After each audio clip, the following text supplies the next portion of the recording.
welcome to the Glitter and Sage podcast. I am your host, Melissa, and my co-host, Baby Cat Sage, is on the bed behind me for this one. And we are so excited to share this episode 9 with you, which features a conversation with producer and DJ Mr. Atwood, who is David Atwood. And David is also the producer and sound engineer on the podcast.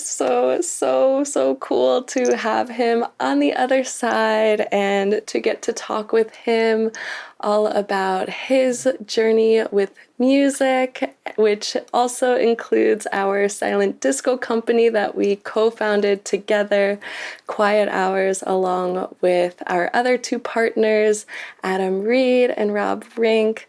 So David is just my all-around, all things creative partner, and it was so awesome to get to have him on this side and talk to him about all of his beautiful offerings.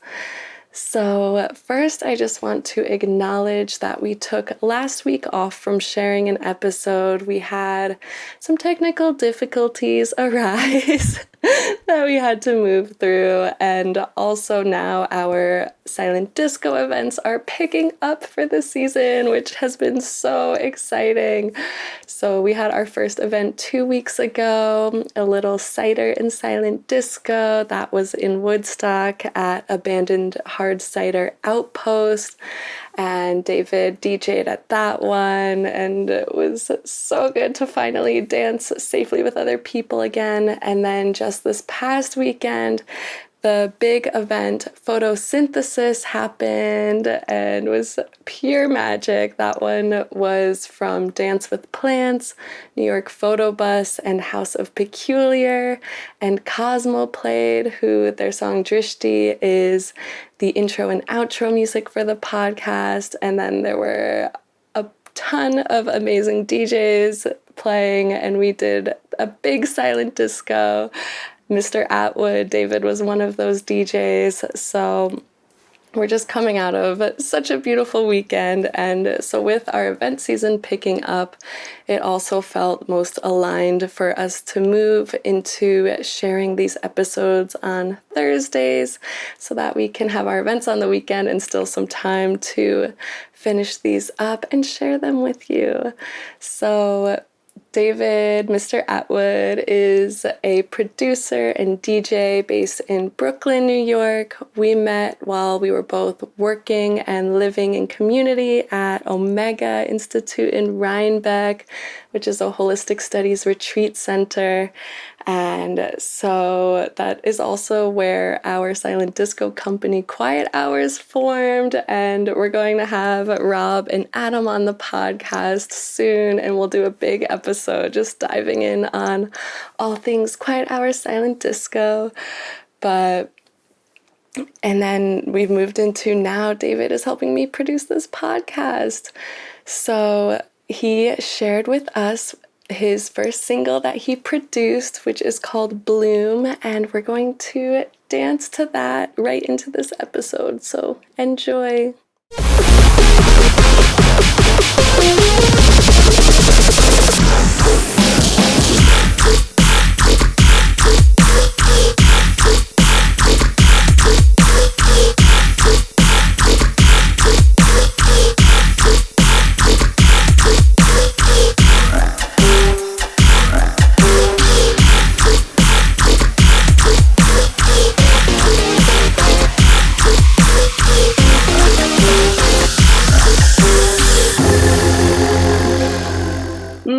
Good morning and welcome to the Glitter and Sage podcast. And today I'm so excited to have on this side of the podcast David Atwood, who is a producer and DJ under the name Mr. Atwood, and also my Quiet Hours partner and also the producer of this podcast. So welcome, David.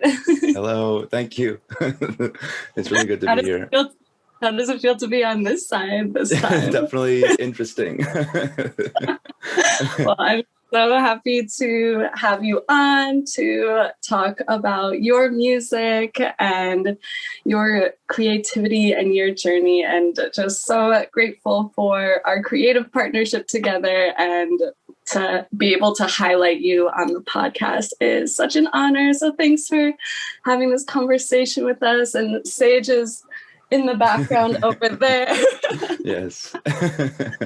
Yeah, no, it's an honor to be on also. So we always say you are Sage's favorite DJ and producer. So of course, as soon as we started recording, she came running in to be in on the conversation. I have yeah, I guess I just want to jump right in and hear if you could share your journey with music as a DJ and now as a producer as well. Yeah.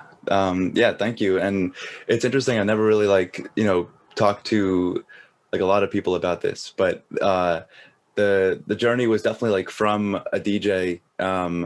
When I was like 17 or 18, I kind of like forget how it happened, but like I was in like community college, and my teacher like put me in touch with this DJ who was like sponsored by G-Shock. I don't know if you remember G-Shock, like the watch company. Oh no. But so like they were like, you should be a DJ, like you can get sponsored, and I was like, that's not really what I'm like why I want to do music. But actually, yeah, a little bit before that also, I don't know if I ever told you this, like I wanted to be like a math teacher. I wanted to be a math teacher for like high school or eventually like college. I loved math. And then I took like my friend, Alex Velasquez, like dope dude who I grew up with, took a music production class and was like, yo, you got to take this class with me. It was like our senior year. So I was like, all right, cool. Like whatever, extra like credit. And I fell in love with like working with audio, working with music.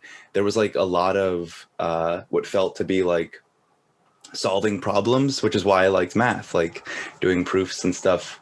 So it totally just like flipped this switch. And I was like, my senior year, I was like, I want to go to school for music now. Wow. Yeah. And yeah, so then like my professor was like, you should like do some DJing. And then I got like a really small like DJ board by the company called Vestax, who like doesn't really even exist anymore. And the whole like the whole like setup was so small and weird, but just like started like manipulating audio and like DJing a little bit. And like my brother like always like threw parties at our house, and they were all right. Like I was young and like didn't really know how to be around like party stuff, like party vibes, but it was so much easier for me to like be at a party and like playing the music and like DJing. So it definitely like allowed me to have like the like take away my awkwardness a little bit. And it actually ended up like playing at a party that my friend invited me to. So like it was just like these weird little things that just started like, you know, building. And that was like before, yeah, it was like in community college. Like my mom was like, you got to make sure that you like what you're doing before you like, you know, spend a lot of money on it. But, and then I was, yeah, like, I guess like the, you know, Ableton, like producing and like making beats and stuff was like a big thing in like 2010, like 2011. So I kind of like started doing that, but it never really like picked up as like a producer.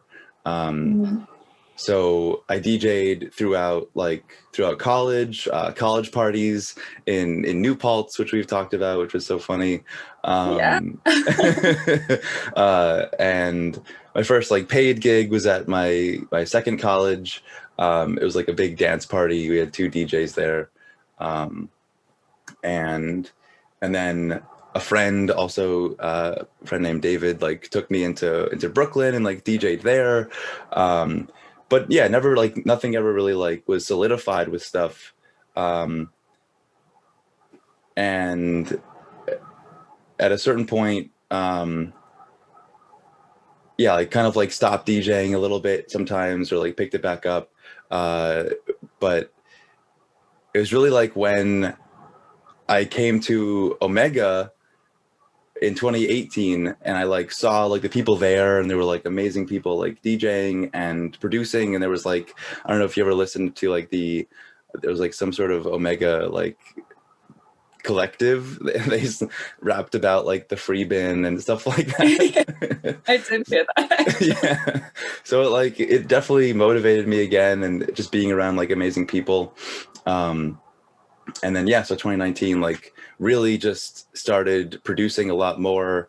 And also my college friend Kyle, who's like doing amazing stuff in like Brooklyn and New Jersey right now. He like showed me producing with like Splice, which makes things so much easier. You know, it's, some people might know what that is, but so that's kind of what I've been doing now. And yeah, taking it a lot more seriously. And then, I mean, having quiet hours with you and Rob and Adam has been like just amazing for my DJ career and my producer career. But yeah, so that's pretty much how it is now. Amazing. I didn't know that. Thank you for sharing that journey. And yeah, I didn't know that your your original dream was to be a math teacher, and then that just like makes sense with music and producing music. So that's a cool transition into that. And I love that your mom gave you that beautiful advice to do what you love. Your mom is so awesome. And I love that your mom came to one of our very first silent discos that we had. So awesome. Actually, that was another question I was going to bring up about being in community. And so I love that you touched on that, how that played into your creativity. So yeah, just being in community with so many artists and musicians, that totally just inspires and is like a supportive place. Like, so we met at Omega at living in community and working there. And when I went to Omega, it was right before I went there that I had the idea for the podcast. But at that point, I didn't know who to talk to about it. It was like just me with this idea floating around. And I think I kind of mentioned it to one of my friends once. And then being in community, like hanging out in our like common space longhouse. And like, I think Nate had his music set up in there. You were in there music sometimes, just hanging out in this space with all these creative people. I just brought it up one day, which also felt like vulnerable, being like new into this community, just meeting all these people, and everyone's like really shining their beautiful lights, like doing their things. And I just mentioned that I wanted to start doing this, but didn't really know like what I would need. And then you let me use your recorder. You stepped in and was like, you should definitely do that. Here's the recording device. And that's when I went to the city and recorded the first interview with Calliope Musicals with your gear. So thank you for being just like such a support right at the beginning. And at that point, we didn't know that you would end up being like my partner in this whole project and that growing this together. Yeah, and like just from my like, it's funny to hear your perspective, because I remember just being like, oh, this woman like knows what she's doing. Like I need to give her this thing because she is already like kind of has this vision. So it was just like perfect timing. But that's what Omega also does, definitely. So we talked about that a little bit when Nate came on the podcast, just like power of community and like being supports for each other and ideas growing and manifesting together. So I'm so grateful for that time and have experienced such growth. And that's also where Quiet Hours was birthed. I have Rob and Adam on, our other two co-founding partners, and we are planning when we have our grand reunion to record a Quiet Hours whole episode on our story. But of course, we have to talk about it a little bit here as well. And so we just came out of our first big event of the season. We've just expanded and gotten another 100 set of headsets. So being at Photosynthesis this past week, that was produced by Dance with Plants, who Connie's also been on the podcast, and also House of Peculiar and New York Photo Bus, and Cosmo played at that. That was just such an amazing event and so cool to be part of, and to see everyone silent discoing together safely with masks. And there's so much room at that venue, Concrete Jungle, to space out. And so cool to have multiple DJs playing at once with the equipment we have. You're able to switch back and forth between the headphones. But I would love to hear from your perspective, being on stage and DJing alongside another DJ, one on each channel. What is that like from the DJ perspective? Just for any other DJs and producers listening who maybe haven't performed at a silent disco before, can you just speak on that a little bit? Yeah, definitely. No, it's an awesome question. And I think that like a lot of DJs, you know, it feels like silent disco is like kind of like getting bigger. And a lot of DJs like haven't really done it before. So it was like a cool conversation to also have with like Big Mongo and you know, the two DJs with House of Peculiar. So yeah, I mean, it's always like like a little overwhelming, or like just, yeah, it's like, you know, definitely interesting experience, like being on a stage. And this time, you know, with Photosynthesis, they built the stage, but it was like, you know, high up.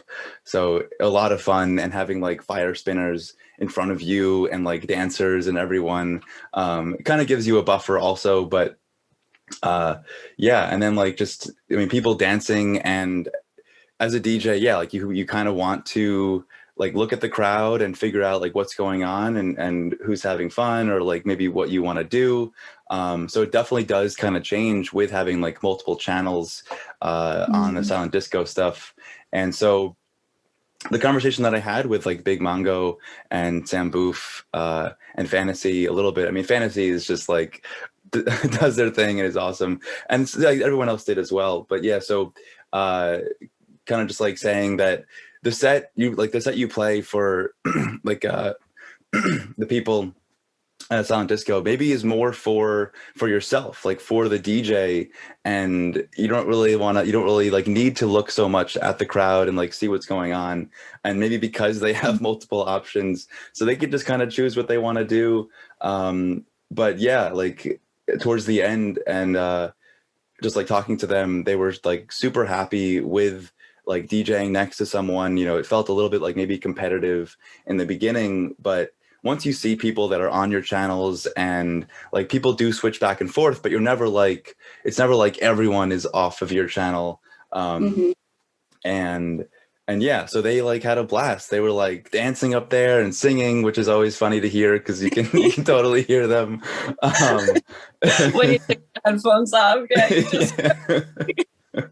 yeah, like they're singing the music. And but yeah, it's like I love sharing the stage with another DJ. I DJ'd with Dozy Bones, you know, Josie at Omega, and we had like a great like back-to-back kind of flow going on. I love like sharing the DJ board, or sharing like the stage. And that's like, yeah, I didn't even think of that. Like with silent disco, it allows for so much more like collaboration. And I know that like Rob Rink and I can think of something to like even just make it even more like collaborative. So that's in the works, definitely. Amazing. Yeah, that was so cool. Just one, to like see you on this massive stage, and just like having like seen a lot of your growth as a producer and DJ, but also the complexity of that event, to have like fire spinners on stage while you are playing music. Like what is that like? You said you could feel the heat really strongly. Yeah, it's pretty hot, but it's like yeah, I mean, the event right now just feels so surreal, like just everything that happened. And like there was vendors and tents, and just like the amount of people, and coming out of the pandemic, definitely it's so interesting. But yeah, like it's multiple fire spinners and like just like flow artists. And yeah, it's an amazing experience. Yeah, that was so good. And we have so many other exciting events coming up that we will share about soon. But I was just thinking about our conversation and reflecting on some of the past events that we've done together or that you've done that I've been at.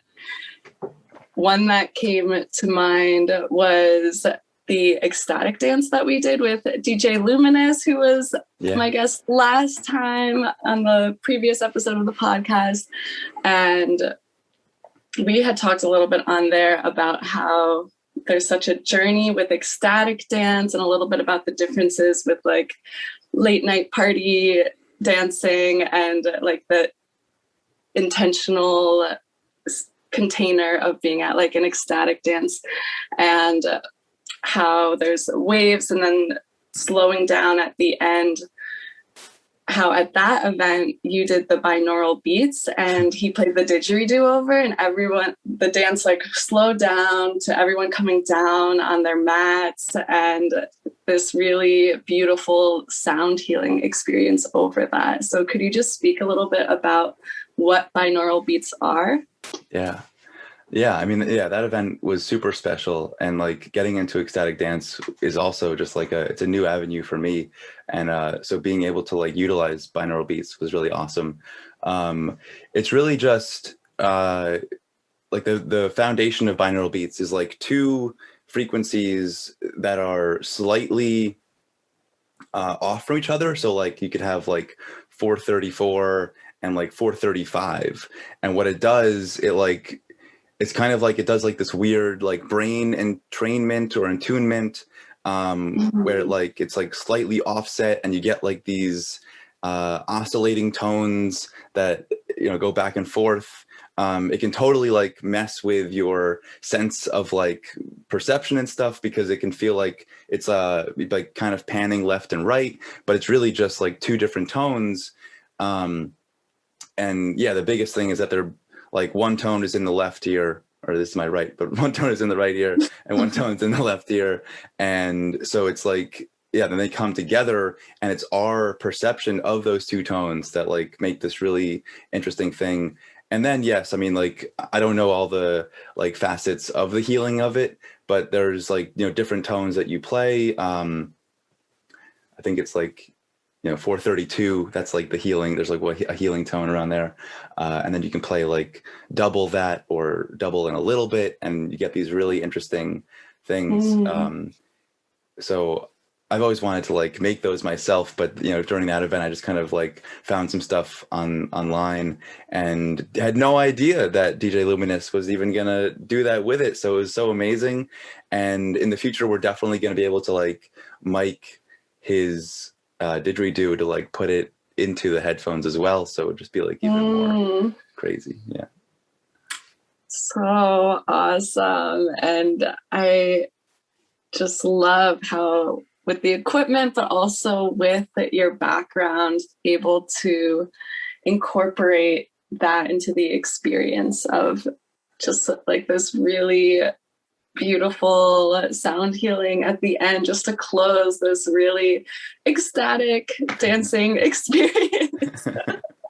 And I'm so excited to be doing ecstatic dance weekly with Quiet Hours over at Concrete Jungle, along with Dance with Plans, starting in June, which we still are going to announce. So we have an exciting lineup of different people collaborating on that we'll be sharing. Very excited for more dancing to come. And I was also thinking about like the first ecstatic dance we ever did at Omega with our community, which is so cool how like Quiet Hours came from our community of us respecting like the late night quiet hours of the space and the retreat guests, and also just the community living. And that it was a way for us to also give back to the community with these dance experiences and connect with everyone.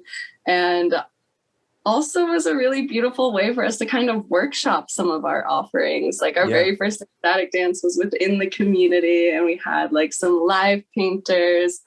And it was just a great way to experience that first, with having like a mic on the headset. And that was the first time I ever like led an opening connection circle, like facilitated the beginning.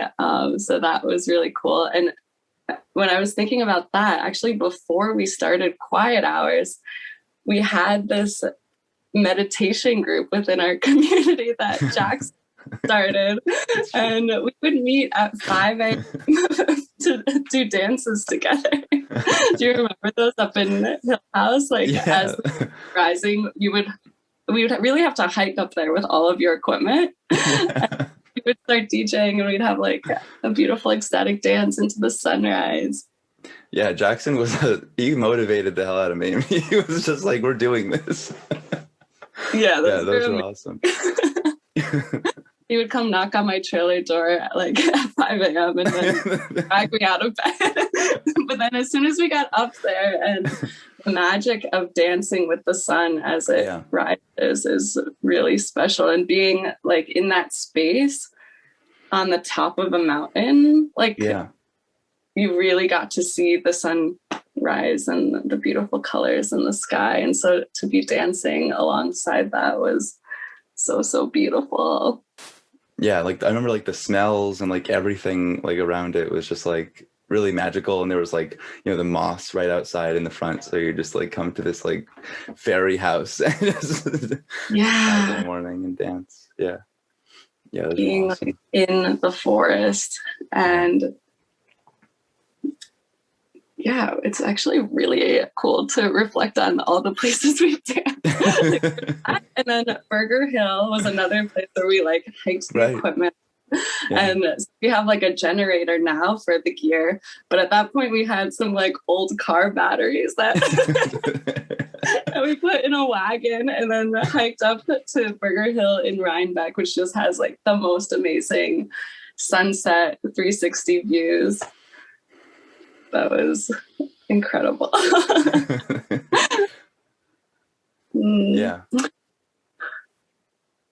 And so just thinking about all these different kinds of environments and times of day that you've put together sets, do you have a process of like how you pick the music, or like do you pick every single song that you're going to play? Or you mentioned a little bit about like looking into the crowd and feeling the energy. So could you just speak on that a little bit? I mean, I know like some people who DJ, like they'll pick like a full set, or they really want to know like exactly what they're going to play. And I found that to be like a cool process, but it does take a lot more time and just like intention, which is awesome. But also one of my things throughout my DJ career has been just really enjoying or wanting to like not really know. And I found that just like these beautiful things will happen from like just in the moment. You put some songs, you put like one song playing, and then you just like accidentally pick the next song.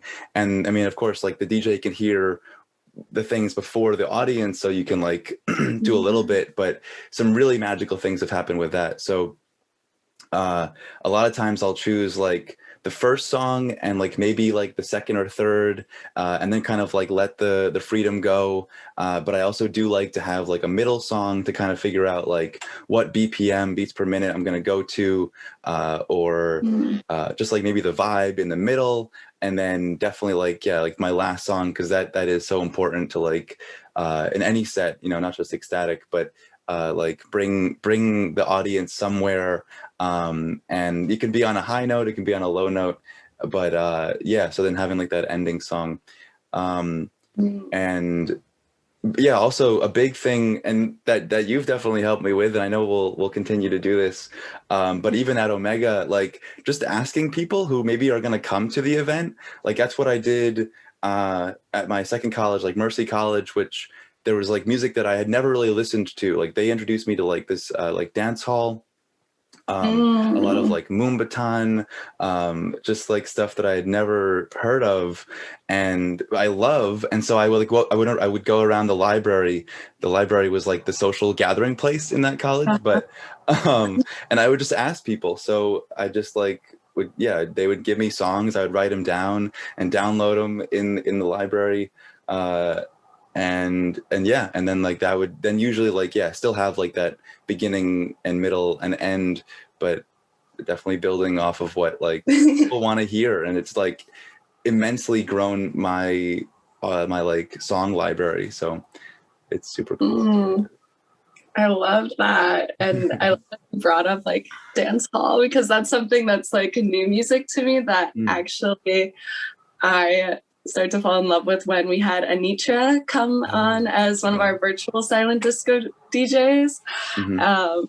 So that was a really cool way of collecting new music for me, as well as having every week a different DJ or producer on from all over the world. Like Anitra came on and did the live stream for us from New Zealand, which was so cool. But that, and the app that I love for finding music is Shazam. I'm like constantly like, Shazamming songs that I'm like they're virtual silent discos or like the eye opener, virtual ecstatic dance.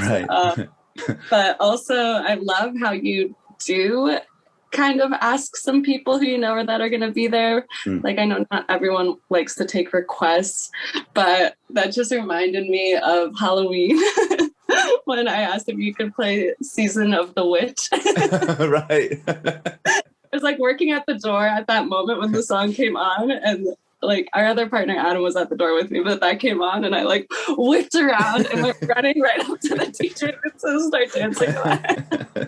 And yeah, it is like pretty special when everyone is singing and like people are like hear the song that they really want to hear. So that's just really cool that you're able to tune into that and provide that in the experience. Like, and also, I love how you spoke on ending it in like a really solid place. Like when we did the cider and silent disco at Abandoned Hard Cider Outpost the other week, you ended up doing a 4-hour set, which was amazing because it was just like really awesome and people want to continue. But then the way you ended the set at the end of that was still on such a high note that I think that's important to like end on this like really engaged space.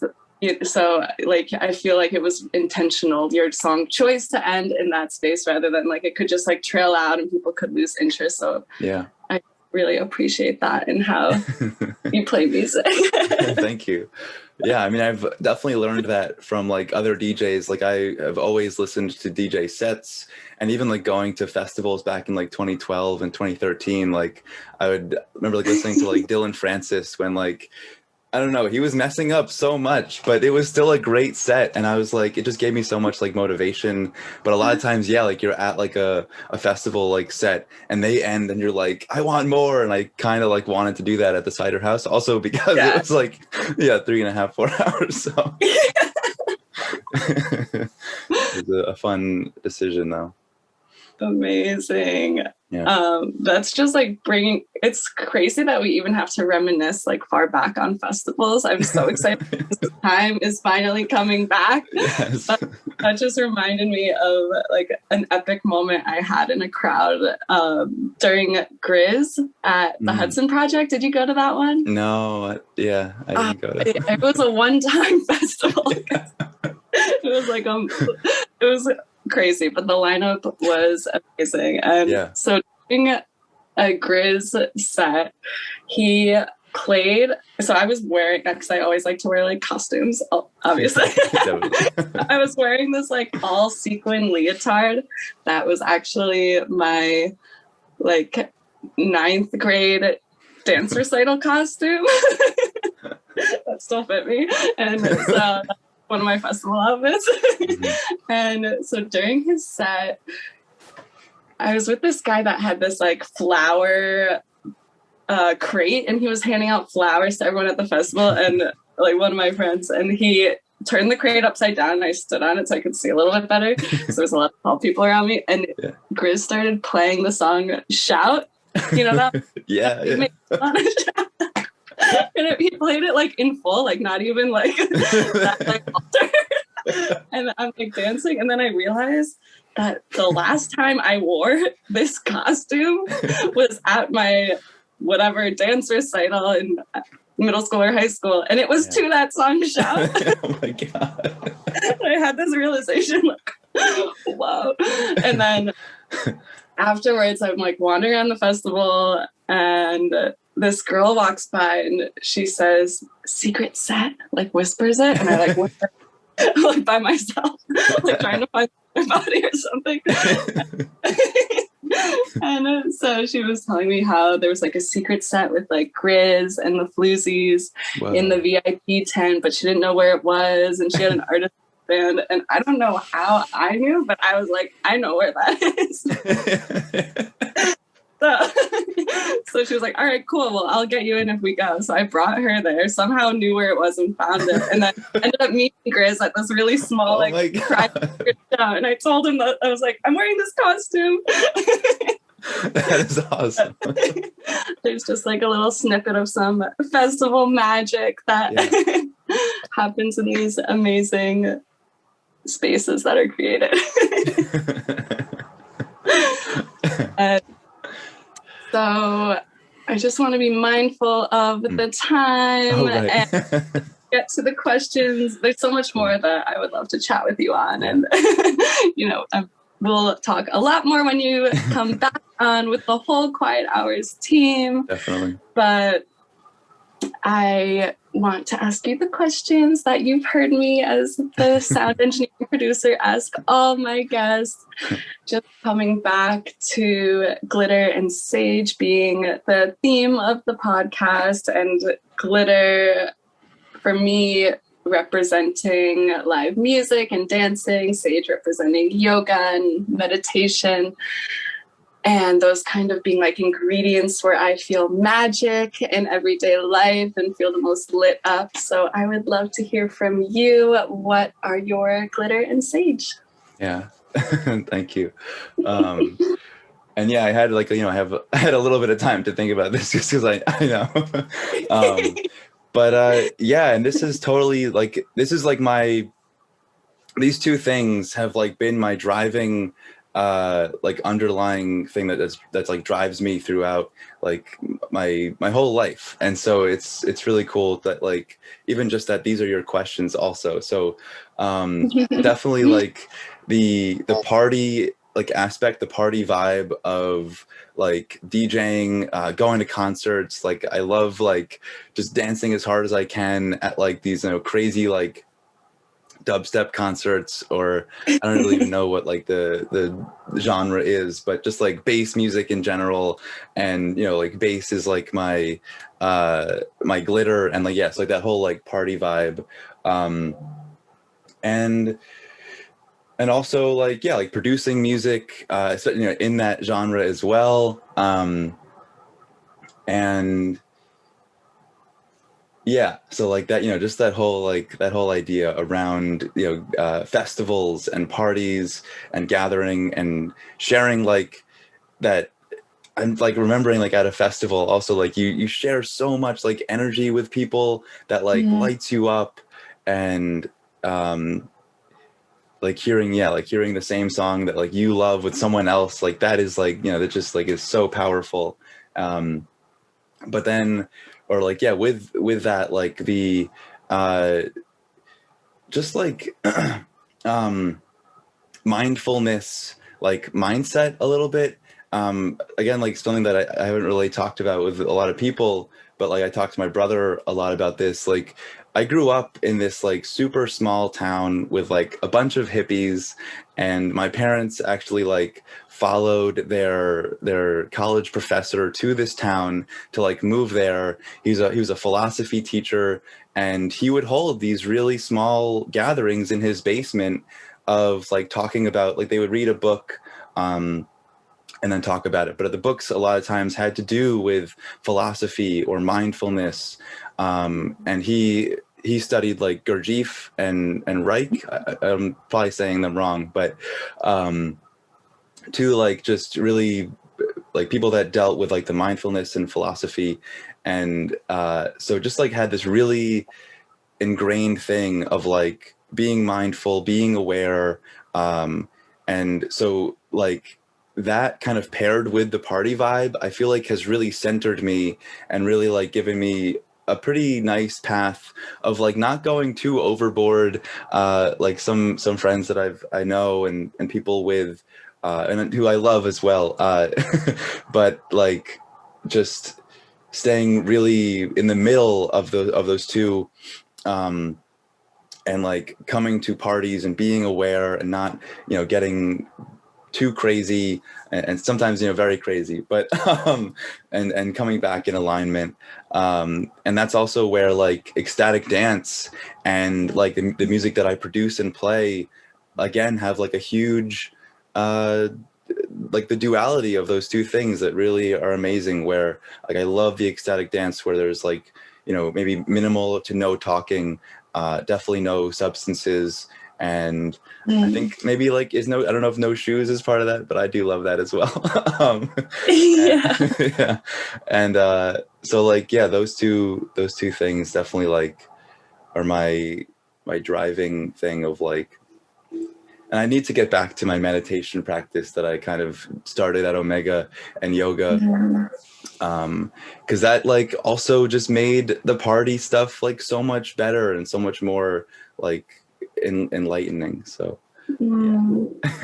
Beautiful. Thank you for sharing that. Yeah. That feels so aligned for me as well. And we will be having so much ecstatic dance with some yoga at the beginning as like a warm-up when we do those events weekly. So we will be coming back to that, which will be so exciting. And just to close our space and close our beautiful conversation, I like to end in a place of gratitude. So just curious if there's anything you are holding today in your heart with gratitude you wish to share. Yeah, thank you again. And yeah, like these questions, it's like kind of getting me a little bit emotional, but and like again, I had a little bit of time to think about this, but like I'm really so grateful for the people that I like have around me right now. Like this weekend we met some amazing people who are like really just want to work with us and really want to like collaborate and grow. So like having you and Adam and Rob, like I've said many times in our group chats, just like really keep me going in a really good space. And yeah, like Omega, and just like also remembering the people that I like grew up with in my little hometown. They were super motivating and still are, and sometimes I forget to like reach out and let them know, but just really like this question is like really reminding me that like the people that I have around me and are just super special. So thank you. Oh, beautiful. But I feel that so strongly as well. And yeah, so grateful for community and the people we love. And I'm so grateful for you as this amazing creative partner in all things creative with me in this project. I really could not be doing this project without you and sharing these episodes. So I'm so happy to have you creating this with me and building our dance community with quiet hours and your friendship. So thank you for coming on and for all that you do and the beautiful light you shine.